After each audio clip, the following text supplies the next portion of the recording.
Boa tarde, queridos. Boa tarde a todos. Valeu, Sérgio. Muito massa vocês aqui.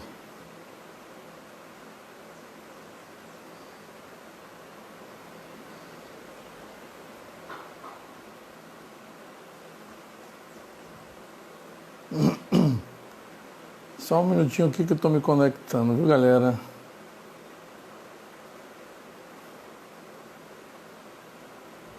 Boa tarde, Fauzi.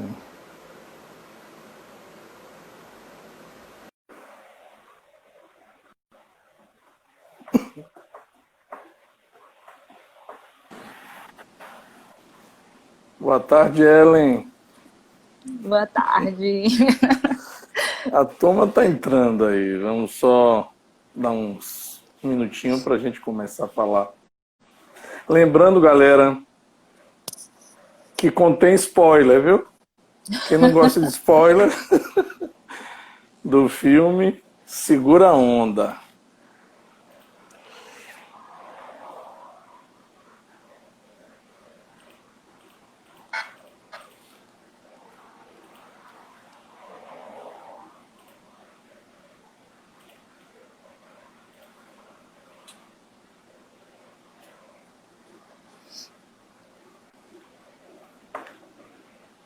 Boa tarde, Leroa. Você por aqui também.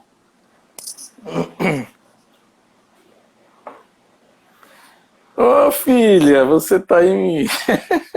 Minha filhota tá aí também.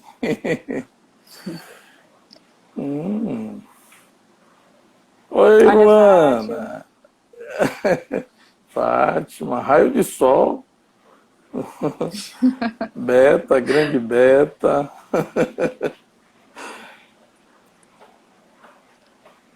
Paulo. Daniele. Hello. Estão todos ouvindo bem? O meu tio Ari aí também. Patrícia. Qual é, Opa! Pati? Por que o seu sai subindo os coraçõezinhos, Ellen? Porque eu sou mais bonita que você, só. Pô, aí é foda, né, velho? É difícil assim competir. Não, é porque eu acho Mas que vai pro nada. canto mesmo, não é por causa disso, não. Ah, Sérgio, perfeitamente, Sérgio. Olha, alguém falou comigo, mas eu não vi quem era. É, foi tão rápido. É. Renata, carinha foi errada. Oi, Dani. Ah, Renata certo. Soares. Ah, Renata. Dani Freitas. Um monte de gente já entrando aí. Bom, gente, vamos começando o nosso bate-papo. Olha só o Plínio aí, ó, que fez a live conosco a semana passada sobre o poço. Um pouco diferente, né? É um outro poço, difícil de até entender. São dois em cada nível. O presídio de segurança máxima, onde tem comida para todo lado, todo mundo come todo mundo. Não é, Plínio? Ai, meu Deus, só vocês para me fazerem rir, A gente gente. vai falar de outro poço agora, de outro casamento, né? É de um poço que nem sempre posso, porque aí entra na relação com o outro. Então, É. antes de mais nada, agradecer a presença de todos vocês. Já estamos aqui em 41 pessoas na nossa live. Agradecer o carinho, né, muitas pessoas que repercutem isso na rede, no Instagram, no Facebook, no Zap. Agradecer a Ellen por ter Obrigada a você. topado esse projeto, da gente estar aqui juntos, construindo esse debate, essa discussão sobre um filme que eu até contei para ela quando a gente conversou esses dias, nos preparando para a live. Eu dizia, eu tive a sensação de ter visto, na segunda vez que eu assisti, um outro filme. Uhum. Para começar pelo título, A História de um Casamento. A primeira pergunta que irrompeu na minha questão, até porque eu assisti de forma diferente na segunda. Na primeira eu assisti ele seguindo direto. Oi, Thaís. Dessa vez eu fui parando como se estivesse escutando um paciente me contando histórias. Então eu fui parando em torno de 20, 25 minutos, vários pedaços. E aí eu ficava andando, seguindo, tentando entender aquilo que se passava no filme, o que estava sendo passado no filme. E a primeira coisa, sem sombra de dúvida, foi aquilo que diz respeito ao título do filme, a história de um casamento. Então, a primeira leitura que eu faço é que não se trata de um casamento, mas de muitos casamentos. E não há casamento que seja um. Até porque a gente se casa, de certa maneira, no mundo atual, aí, na hipermodernidade, com várias pessoas, com a rede de uma forma geral. Um vai dando palpite aqui, tem o Eros que liga a gente, as pessoas que torcem conosco, os mesmos depois que choramingam conosco nos términos. Então a gente casa com a família do outro, a gente casa com as expectativas que são colocadas sobre nós. Casamento não é fácil. E muito, muito mais ainda pelo fato dele tomar uma dimensão sempre muito maior do que ela se lhe apresenta. Entrar na igreja ou passar a morar juntos, isso não constitui por si só o que nós brincávamos há pouco de um poço. Sim, Sérgio, a história de um ou do casamento, né? Porque a história do casamento, ela tem uma multiplicidade, né, polissêmica mesmo. Cada sujeito que encarna o lugar de ser do casal alguém que é outro para o outro, isso traz inúmeras questões. Então a gente vê a relação de Nicole com sua mãe muito particular. Nós vemos uma das coisas que a gente discutia, né, pouca história sobre os precedentes que o levaram até o casamento. O fato é que já chega na cena algo que me marcou muito, além do título, que é isso que eu quero abrir já como debate, para que Ellen possa colocar também algumas questões. A primeira cena do filme, que pelo menos que a mim convocou como primeira, é o título. Em seguida, a cena em que Nicole está representando como atriz no teatro um determinado personagem. E isso me traz logo uma questão, logo de cara. O casamento, sendo a história de a história do casamento, é possível sem estar em cena? É possível compreender os personagens que nós somos convocados a funcionar diante do outro sem que não haja algo de manifestamente da ordem do teatro, do drama? Sim, Plínio, e o filme fala mesmo das tensões vividas por todos estes personagens. Então, de cara eu já trago isso. A mulher que entra logo no cenário, como personagem, atriz, dirigido por Charlie. O que significa, me perguntava, ainda que a gente saiba que esse filme é fruto, baseado em fatos reais, da história de um casamento e da sua separação, mas eu fico me perguntando por que um filme que tomou um protagonismo tão grande no Oscar, onde no mundo inteiro várias pessoas estão assistindo, quando coloca em evidência essa história nascida dentro do teatro. Então a primeira questão para provocar vocês é essa, né? Quem comporta ou quem suporta como personagem de uma história, de um relacionamento, o lugar de atriz ou diretor, ator ou diretor? Quem dirige a cena? Em que momentos nós repercutimos aquilo que o outro falou? Nas teias que constroem aquilo que falamos de amor? E a gente pode ver esse Nicole, que de certa maneira saiu de Los Angeles, foi para Nova York, onde lá tem uma história que ela conta, mínima, mas que ela conta sobre ter conhecido Charlie. Ela era noiva, se não me falha a memória, ou namorava com Ben em Los Angeles, e quando vai tentar participar de uma peça para conquistar essa participação, lá ela conhece Charlie, e já de primeira saem uma noite e passam o dia inteiro juntos. Vocês vejam que... Uma noite e um dia. Uma noite e um dia. É. Logo de cara tem algo aí de uma relação que nos convoca. O que faz ela, de certa maneira, essa mulher, tendo, entre aspas, escolhido alguém que estaria destinado a ser o seu consorte, de repente ela vai à procura de um lugar numa peça e encontra na peça uma própria peça que a vida lhe pega. O casamento, então, é uma peça que o destino nos convoca a responder diante de todos. Aceita. Aceita esse louco que aqui fala como seu legítimo esposo. Essa é a história que a gente quer trabalhar aqui. Agora eu passo um pouco a palavra para ela, agradecendo ela mais uma vez pela sua participação e por essa galera linda que eu estou vendo entrando aí, acenando para nós. Obrigada a você, Solon. Obrigada a todo mundo também que entrou. Vi um monte de gente da família, eu paguei todo mundo para participar dessa live. Bom, eu acho que o filme ele abre muitas possibilidades, né? Muitas. Aí você fala assim, Sérgio comentou aqui sobre a história de um casamento, ou o casamento. Ou do, né? Ou do que seja, né? Mas assim, a primeira coisa que me questionei foi a autópsia de um casamento, né? Não seria mais a história de um casamento, mas a autópsia de um casamento. Perfeito, Helen, perfeito. E assim, se a gente primeiro, assim, antes de qualquer coisa, entrar em dimensões mais psicanalíticas, digamos assim, porque psicanalistas viajam muitas vezes na maionese, né? A nossa função é essa, é viajar na maionese. E às vezes no ketchup quando a coisa pega, né? Pois é.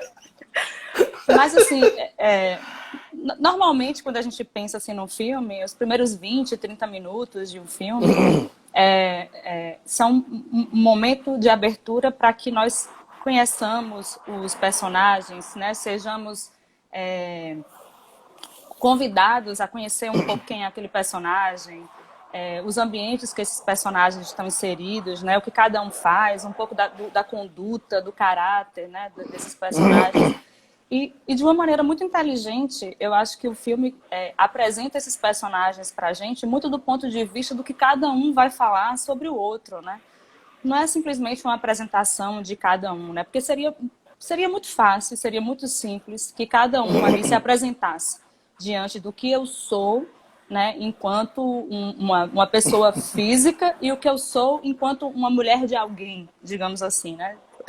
Poderia começar assim, ela poderia começar se defendendo e ele poderia começar também se defendendo. Mas eles começam o filme um pouco que um apresentando o outro. E é muito bonita a primeira cena, né? A abertura do filme, ela é muito intensa e quase nos permite imaginar ali que vai realmente contar uma história de amor, que vai contar uma história bonita de duas pessoas que, por amor, se juntam e vão viver uma história, né? Aparentemente Sim. É isso que... Acho que quando o filme nos situa, mais ou menos, de que, olha, não é sobre a história de um casamento que está começando, mas é sobre a história de um casamento que está acabando, aí ele joga o primeiro balde de água gelada na nossa cara, porque, de fato, assim, a gente já está ali, já está simpatizando com os dois, né? Ele é um cara, aparentemente, muito bacana do ponto de vista daquilo que ela nos traz sobre ele, e ela também é uma pessoa muito interessante. Ele fala uma coisa no início que, para mim, é lindo. Ele fala assim, ela escuta. Ela para e escuta, né? Ela tem paciência para escutar. E o que no decorrer do filme, isso é interessante, porque ela vai escutar tudo o tempo inteiro, né? Ela vai escutar a advogada, ela vai escutar o que outras pessoas têm a dizer para ela, menos, talvez, aquilo que ela esteja querendo propriamente enquanto desejo. Escutar. Sim. Se escutar. Até porque talvez, ela não chora em cena, né? O único lugar que ela não chora é no palco. Sim. Então, assim, eu acho que essa ideia de uma construção primeira, de situar o espectador enquanto quem são esses personagens, e como eles se constroem, né, do ponto de vista moral, ético, isso me soou muito bonito né? Porque em nenhum momento ele vai falar mal dela, ou ela vai falar mal desse homem.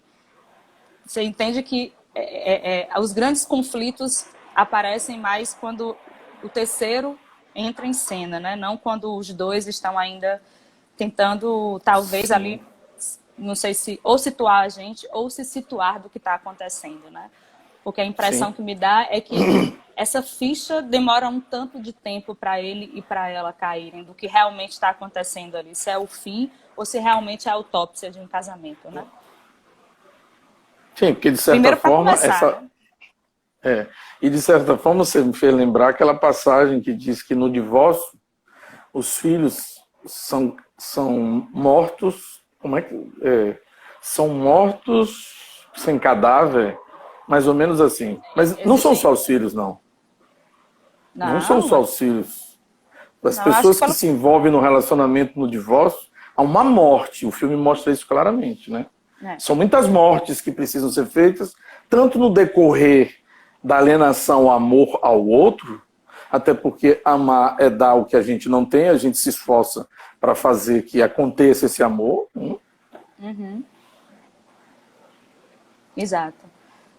O mais difícil seria justamente situar esse campo do amor, porque o que parece é que há um fim de um casamento ainda com Morte sem cadáver. com um possível amor ainda, né? Então, quais seriam as razões, né, que levariam ao fim?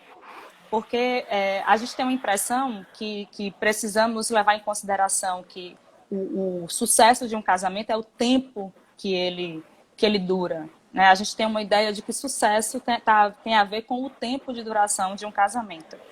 E às vezes os casamentos que precisam desse fim, precisam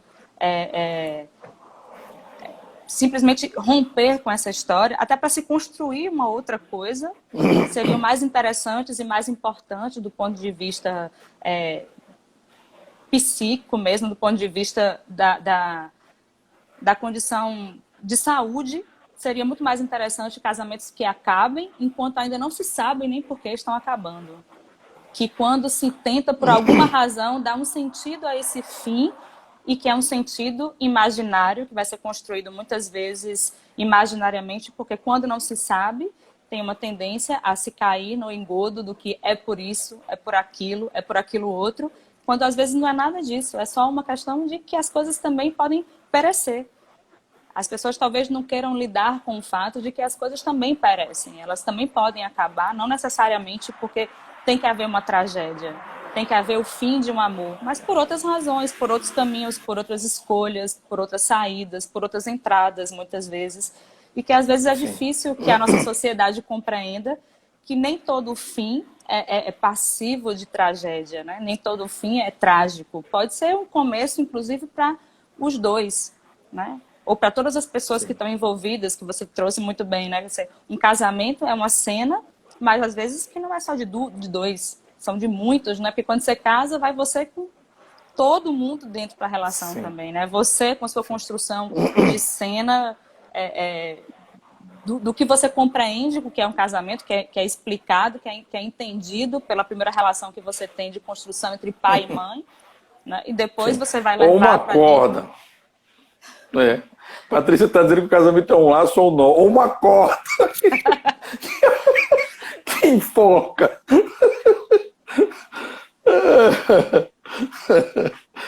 Mas faz parte. Sim.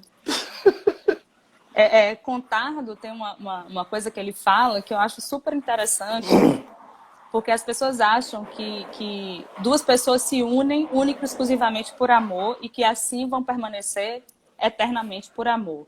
E Contardo tem uma coisa meio apocalíptica, que nem todo mundo consegue ouvir isso, né, com bons ouvidos, mas ele diz que às vezes a maior vingança é ficar junto.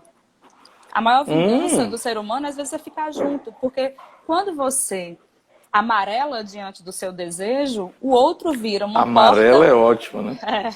Mas é a expressão que ele amarela, usa, né? Ela quem? Amar quem? Mas a expressão que ele usa, né? Todo mundo amarela, né?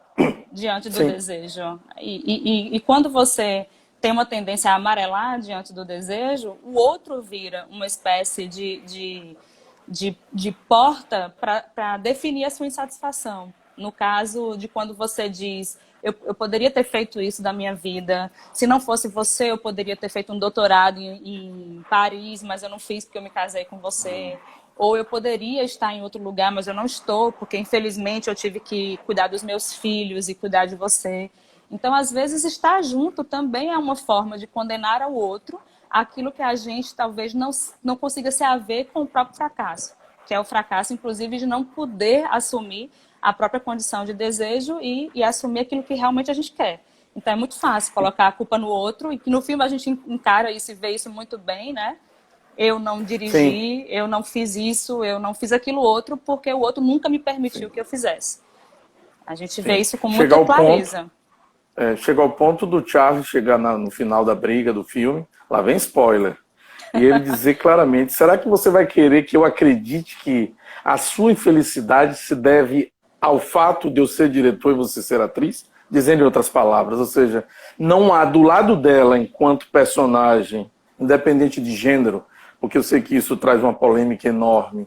Quando Uhum. ela escolhe ir para Nova York, ser atriz de um diretor, e se lá na frente ela quer se tornar diretora, ou se lá na frente ela quer mudar a via de encaminhamento da sua vida, por que agora ela culpa o outro?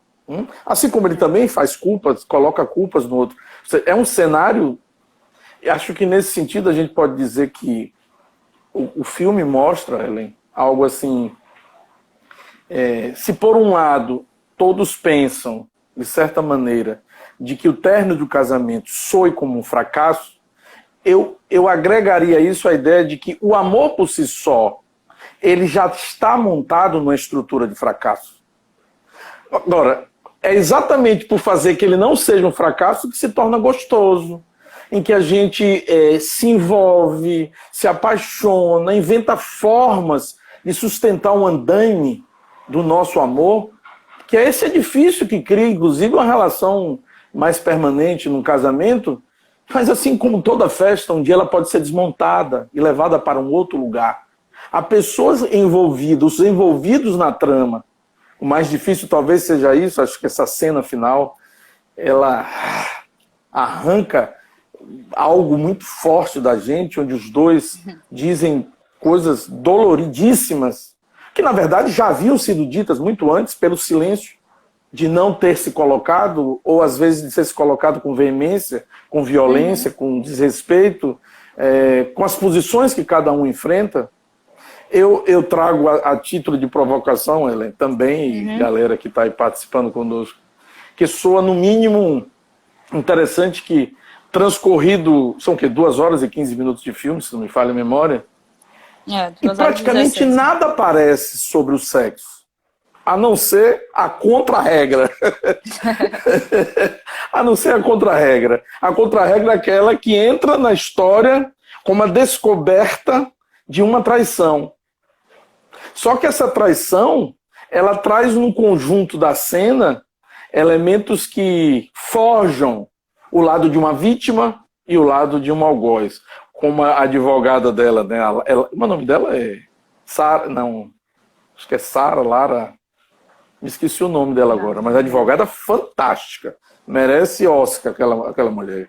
Ela Principalmente quando concorreu ao ela Oscar, senta né? no sofá, ela concorreu, né? Quando ela senta no sofá para conversar com ela, que ela sai do salto e que ela deixa aquele sapato vermelho jogado no tapete, senta-se para conversar com ela, para no final dizer a Nicole, já que ele a traiu, ele é um escroto, ele é um homem escroto, mas ela recalca que no início que Nicole conta a sua história, ela deu uma pulada de cerca com o noivo que havia deixado em Los Angeles. Você veja que esse fracasso, o tempo inteiro, a gente tenta escamotear, tirar da cena.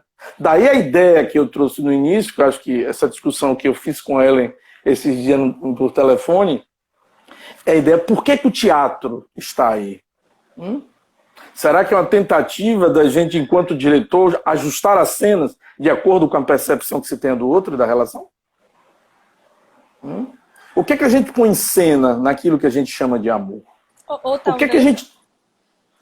Diga. Pode dizer.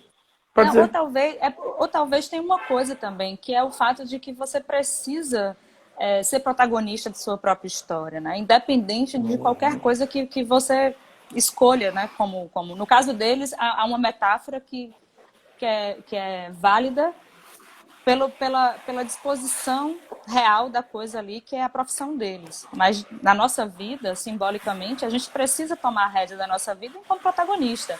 Ninguém aceita, ninguém suporta conviver com alguém onde você não consiga ser sujeito, né? Você não consiga ser sujeito, ou que o outro te prive, te roube esse lugar de sujeito, de desejo, né? Porque as relações, elas são pautadas nisso, né? Em relações entre objetos, causas de desejo e sujeito, né? Há uma gangorra nas relações que às vezes as pessoas tendem a procurar um equilíbrio que não existe, não vai haver. Esse equilíbrio jamais existirá dentro das relações.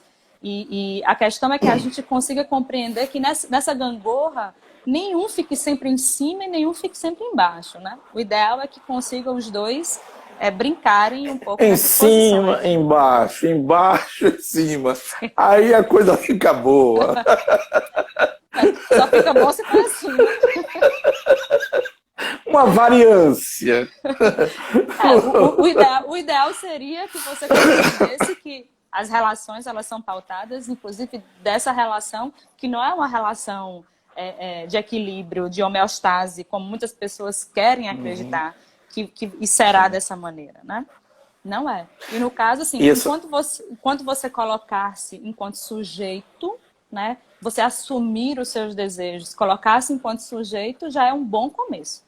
Para que você também não precise nem se privar e nem culpar alguém das suas impossibilidades.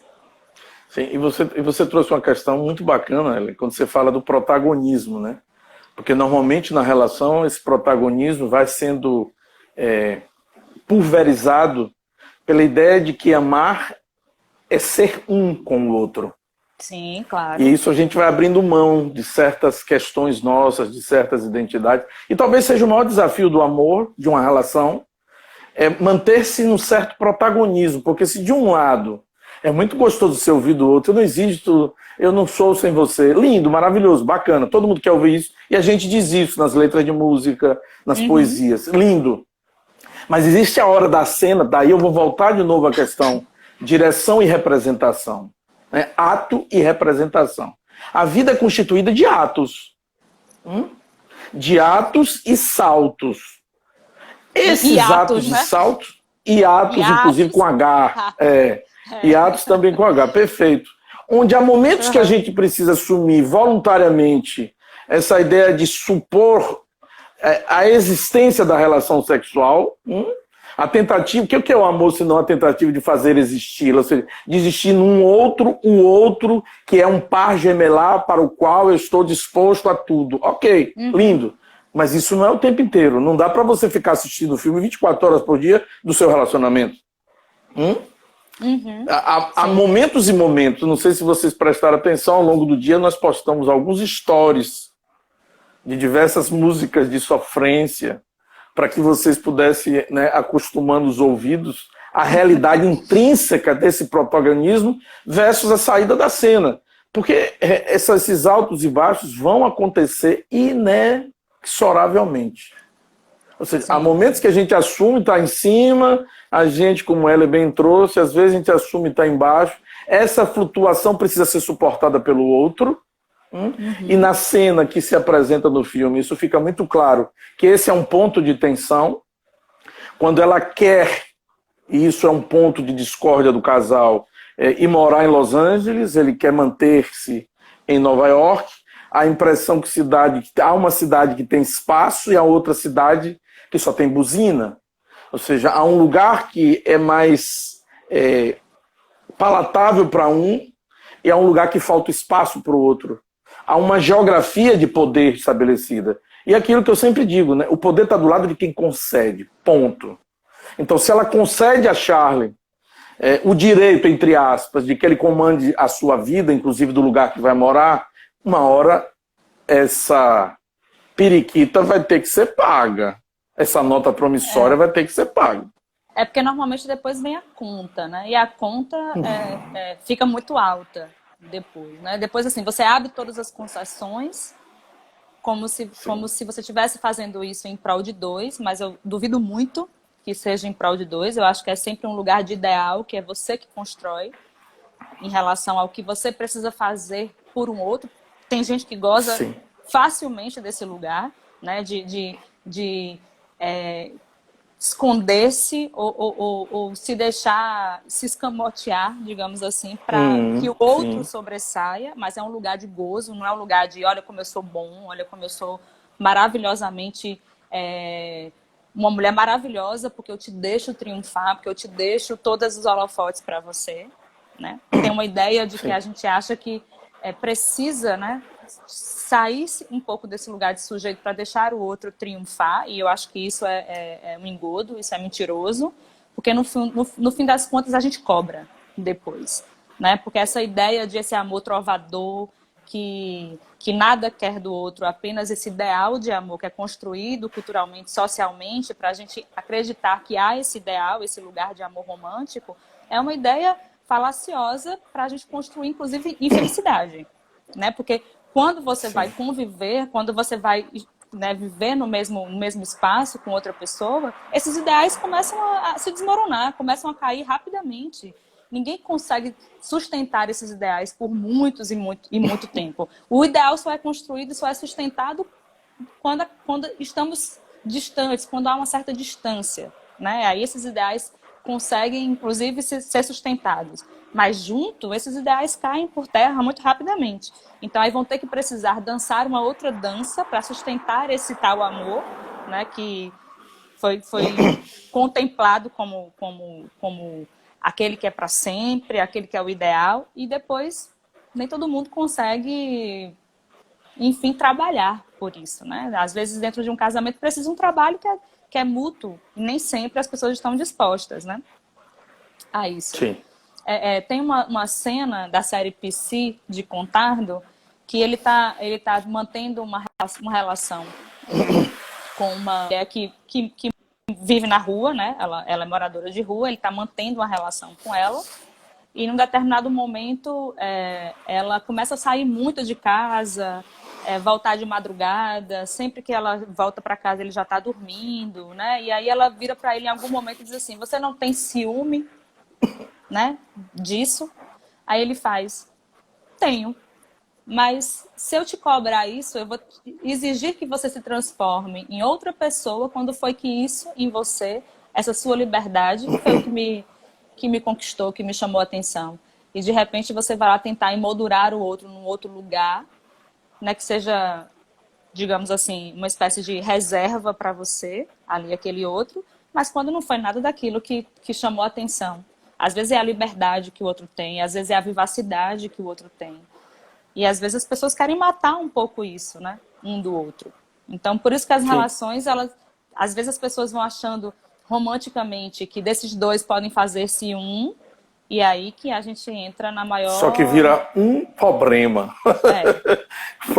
O problema é que um vira o problema, porque Sérgio trouxe isso aí, Ellen, não sei se você percebeu numa questão, que à medida em que apostamos no amor, talvez servisse-nos de criar uma cena meio que nebulosa quanto a não dar lugar, de certa maneira, aos desejos. Porque se o amor opera no campo do imaginário, dar o que não se tem a quem quer, a única coisa que temos a oferecer ao outro é a falta, que por sua vez vai sustentar o desejo. Mas se eu completo o outro, para onde é que o desejo vai? Sai de cena. Exato. Exatamente. Ou seja, enquanto Charlie representava algo para Nicole, no sentido de encontrar aquilo que o que lhe faltava, por outro lado, vice-versa, com Charles do mesmo jeito. Ele encontrou aquela a quem ele dedilharia, usando aí que teve alguém que trouxe aí que apareceu um sexo de Nicole, quando ela sai com carinha depois de uma briga no telefone, diz, eu quero apenas que você me dedilhe. Sim.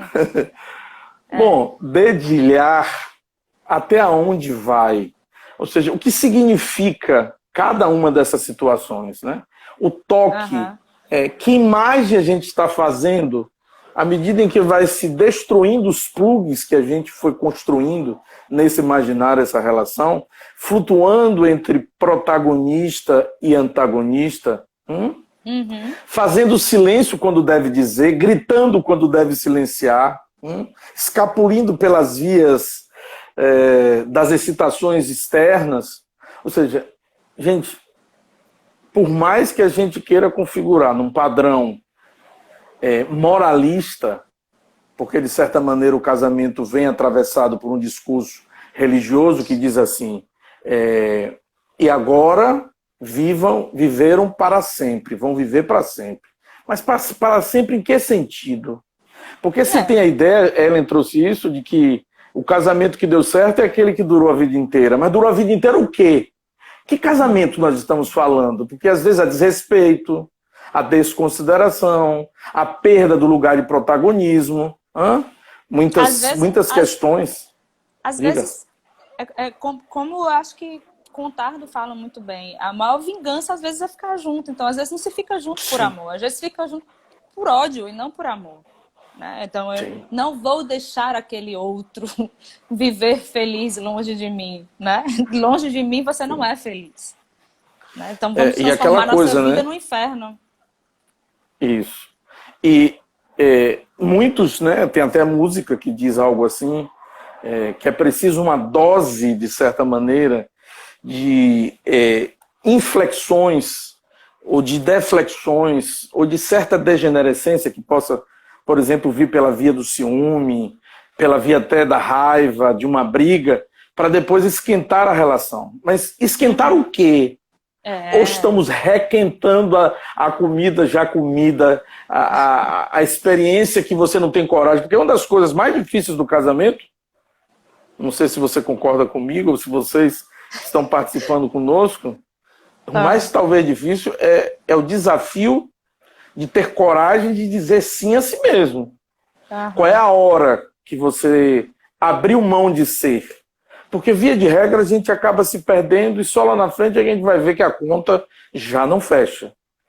Na dinâmica de uma relação, a contabilidade, o livro caixa, para quem conhece da área, o livro caixa se abre desde o primeiro momento, na aposta que um faz no outro. E qual é a aposta que a gente entra? Qual é o capital que um entra e o outro entra? Palavras, queridos. Palavras, exatamente. mesmo aquelas que não são ditas. Eu te amo, meu amor. Você é a mulher, você é o homem da minha vida. Até quando? Até quando, miséria? Alguém comentou algo aqui, eu não sei como é o nome da pessoa, mas eu disse assim, e nos tempos de quarentena, como é que as pessoas que estão tendo que ficar isoladas do mundo, vamos levar em consideração que tem gente que trabalha compulsivamente para não ter que se haver com o outro em casa. Tem gente que vai inventar milhões de coisas para não ter que se haver com a presença do outro. Perfeito, perfeito. E agora? Como é que as pessoas estão lidando com o fato de que elas precisam, muitas vezes, estarem umas com as outras? Sim.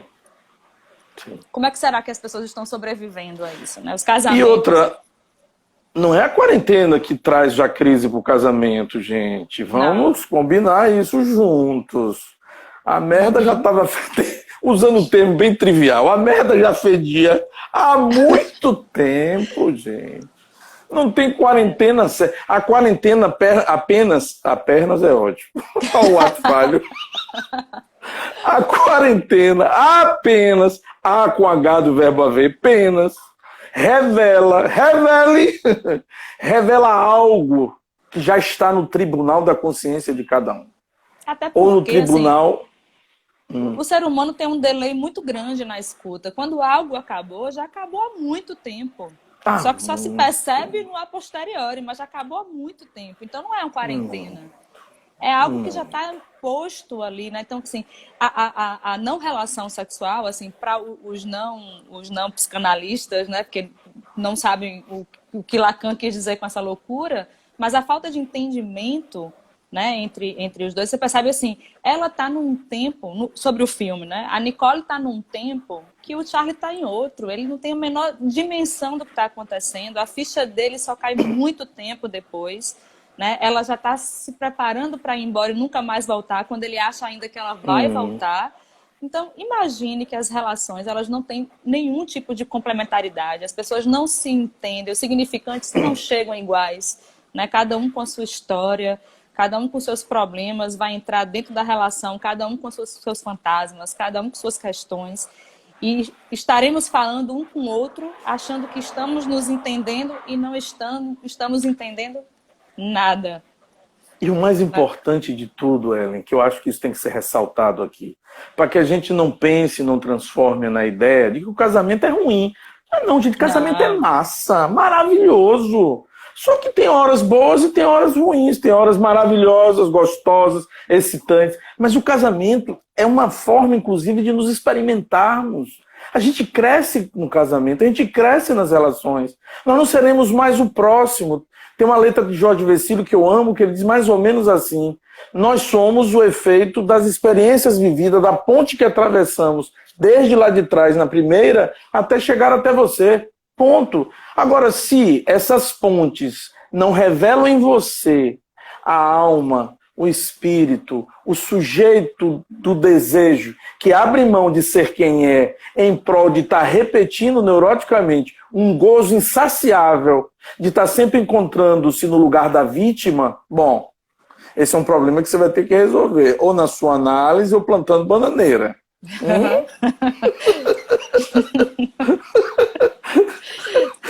A questão não tem como.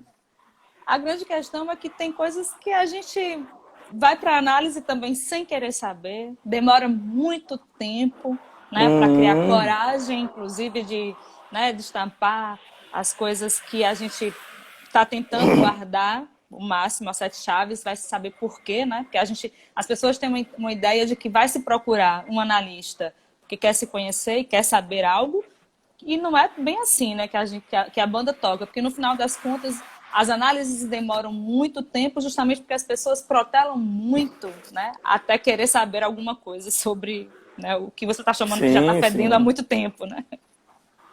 Sim, alguém está dizendo aqui que essas pontes nos levam a nós mesmos. Freud diz isso claramente. O outro é a projeção dos nossos desejos. Agora a gente quer cobrar dele aquilo que supostamente é outro, mas somos nós que plantamos nessa horta. Ou seja, não somos inocentes não, gente. Dignidade no amor, meu caro amigo Sérgio. Rapaz, dignidade do amor é você estar postado do lugar e assumir a responsabilidade do lugar que você oferece a si e ao outro.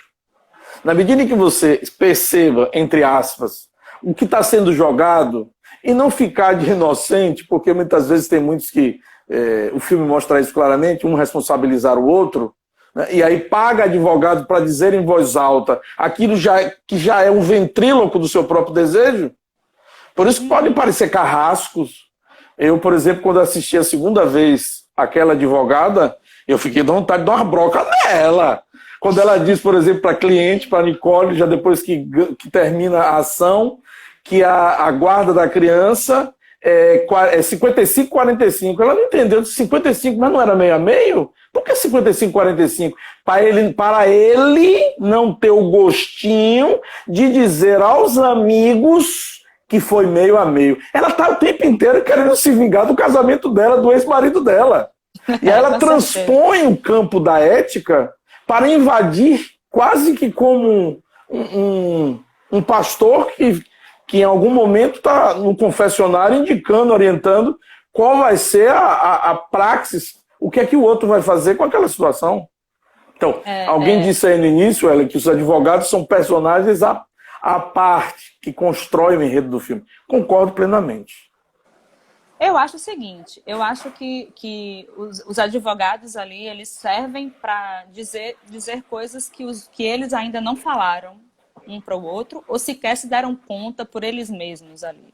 Ou que nem existe, né? Porque como você falou, a Nora, que é a advogada da Nicole, ela traz uma questão que é pessoal, nitidamente. Sim.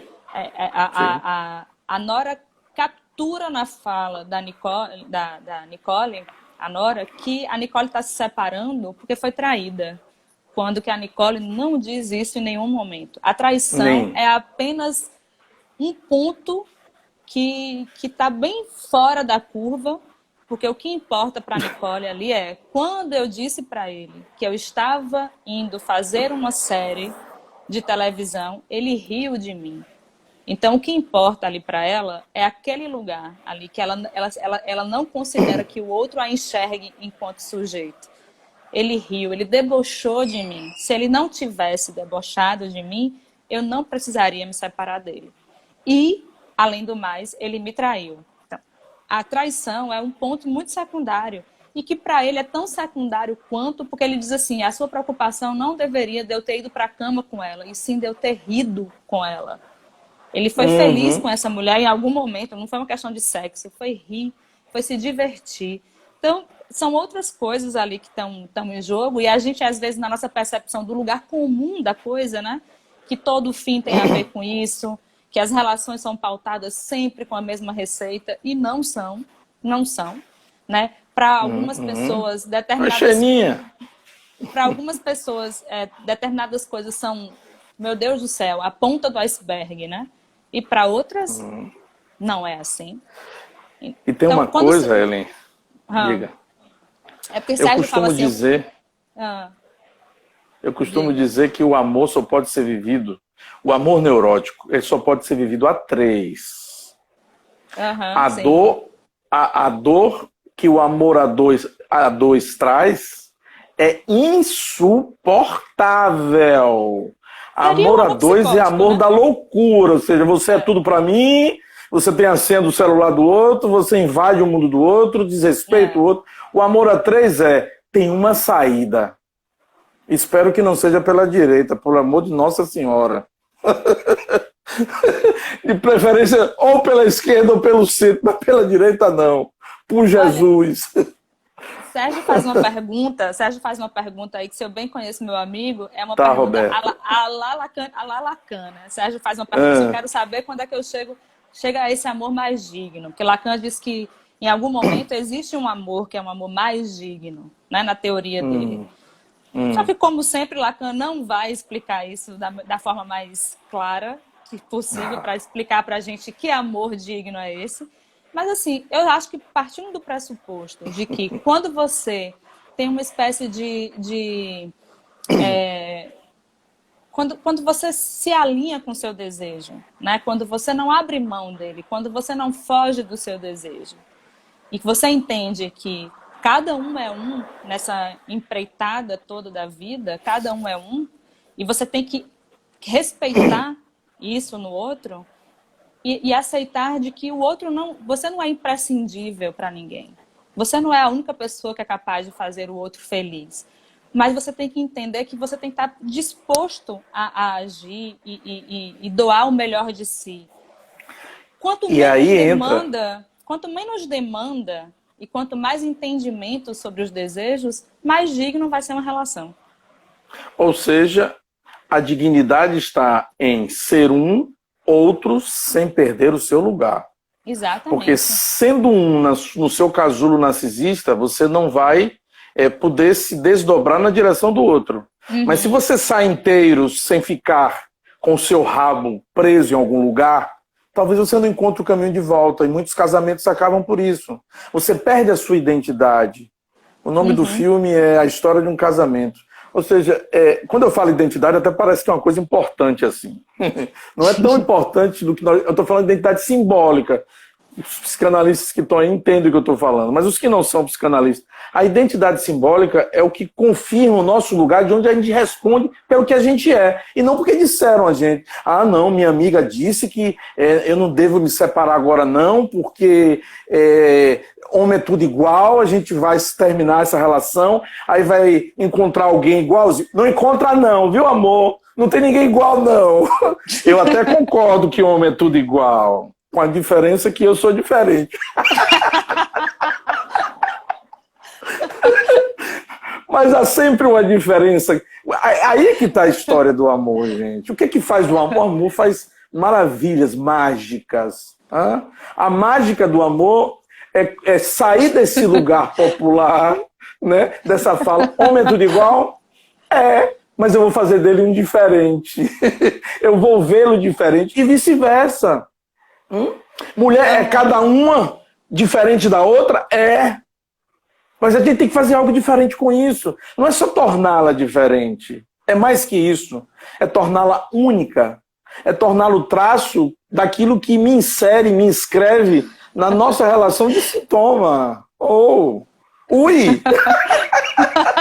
O amor é metáfora, o amor é sacanagem, o amor é substituir as coisas que a gente não soube substituir em outros momentos. Não é isso, Ellen? Sem dúvida, porque assim, olha, quando você não foge do seu desejo, você se mostra alguém que tem uma espécie de... Sabe quando tem pessoas que são realmente... Eu já ouvi isso muitas vezes do meu analista, que eu não sei quem é, mas eu já ouvi algumas vezes do meu analista a frase assim, você foi picada pelo bichinho da vida. Eu acho que quando a gente encontra pessoas que foram picadas pelo bichinho da vida e que elas não se deixam esmorecer, não se deixam apagar e que elas realmente... Em todos os sentidos do significante, viu? Picada como um novo caminho. Sim. Picada como picada.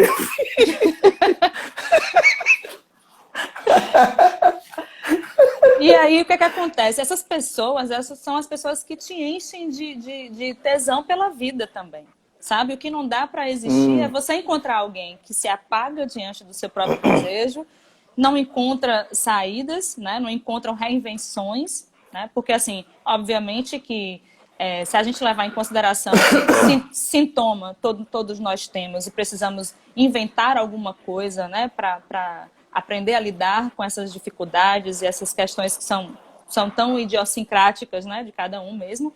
E a relação tem que haver a possibilidade de que você enxergue o outro e que o outro te encha também de possibilidade de vida.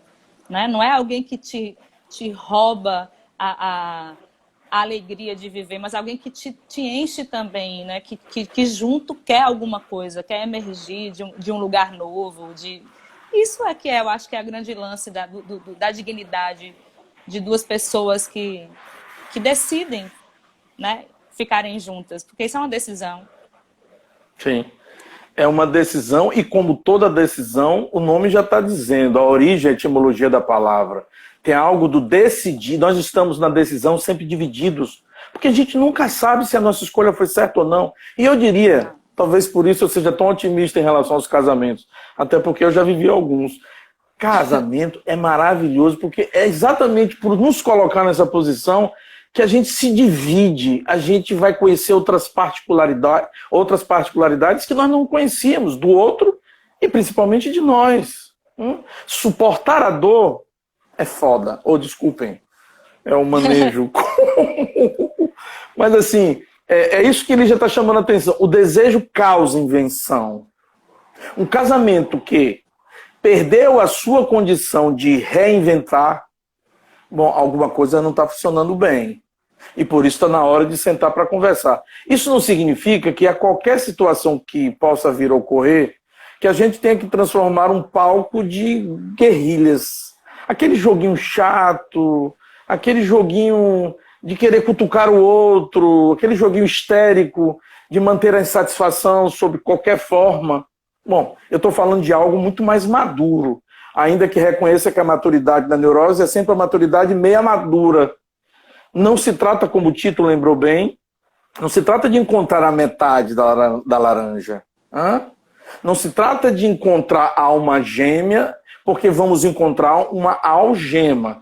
E a algema serve para outras coisas, galera, muito mais interessantes do que ele estar preso ao outro. Não é isso, Geninha?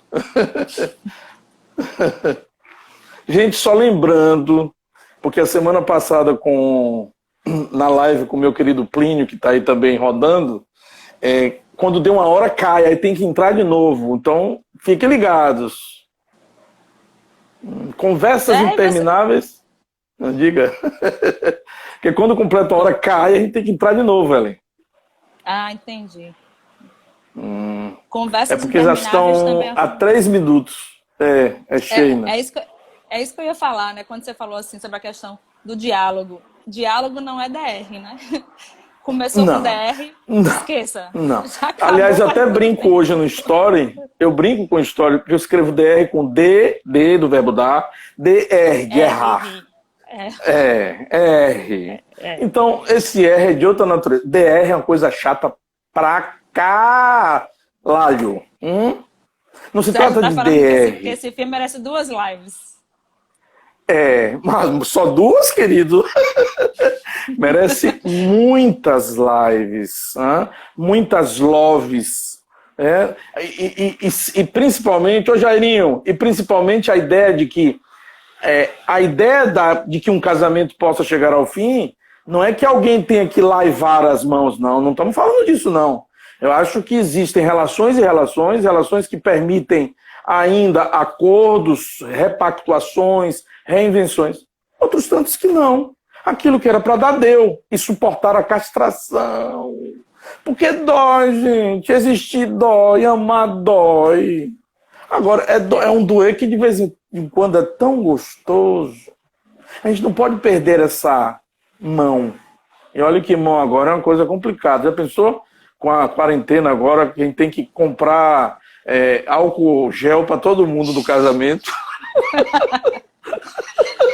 Para não pegar na mão das pessoas e levar a coisa junta. Aham. Olha, vai cair, gente, hein? Vai cair, a gente retoma rapidinho. Estão aqui a 30 segundos de cair. Mas como Ele todo tá, casamento também cai, tem ele coisa tá, no casamento que cai e levanta de novo. alguém tá E perguntando ainda como é tem que os fica a filhos questão que a dos gente não filhos. falou ainda. Terminar dói, mas recomeçar é mais gostoso ainda, viu? Viu, Van? Faz parte. Não é simplesmente tornar o casamento um paraíso que a gente vai plantar toda a nossa felicidade. Menos, gente, menos. Vamos devagarzinho, vamos semeando aquilo que é possível. Vamos falar assim dos filhos, assim que cai, volte. Esse é um dos momentos em que o casamento cai, segundo Alfredo Jerusalins. O filho aparece na relação exatamente quando há algo que cai, Um corpo que cai. um Um corpo que corpo que cai. cai. Os filhos, e principalmente quando eles são utilizados, usados pelo casal como objeto de vingança, alienação parental, né? Tem certos momentos no filme que isso deixa, não é uma alienação das piores, mas há momentos que a gente percebe um certo jogo, tanto de um lado quanto do outro, de querer usar a criança como forma de mostrar que tem um poder, né? Como forma de mostrar que aquela criança ela escolhe um lado. Então, querer ficar em Los Angeles, marcar coisas no dia que o pai vai buscar a criança e vice-versa. Porque a alienação não só tem de um lado, não, tem dos dois lados. Ainda que, estatisticamente, a gente veja muito a presença, pelo menos na clínica, de falas dirigidas ao filho colocado como objeto que tampone uma falta, e isso trazendo uma relação muito de enclausuramento, a dor de não saber separar na separação o que é pai do que é homem, às vezes acaba complicando um pouco. Ai, gente, não caiu não. Será que a nossa não vai cair não? Então vamos começar a falar, Ellen. Começa a falar aí, vamos começar a falar dos filhos. Bom, pode começar a falar Estamos com dos filhos. 70 pessoas agora, o negócio está pegando, vamos nessa. Vai lá. É porque é o seguinte, quando a Aos gente 27 fala... segundos restando. Agora apareceu aqui, 24, 23. Contagem regressiva, mas a gente volta. Vai lá. Pode falar, Ellen. Quando a gente fala especificamente desse filme, né, História de um Casamento, e o filho está participando, né, dessa questão toda entre os pais, desse divórcio, dessa separação, e é colocado ali muitas vezes como... Chalubinho.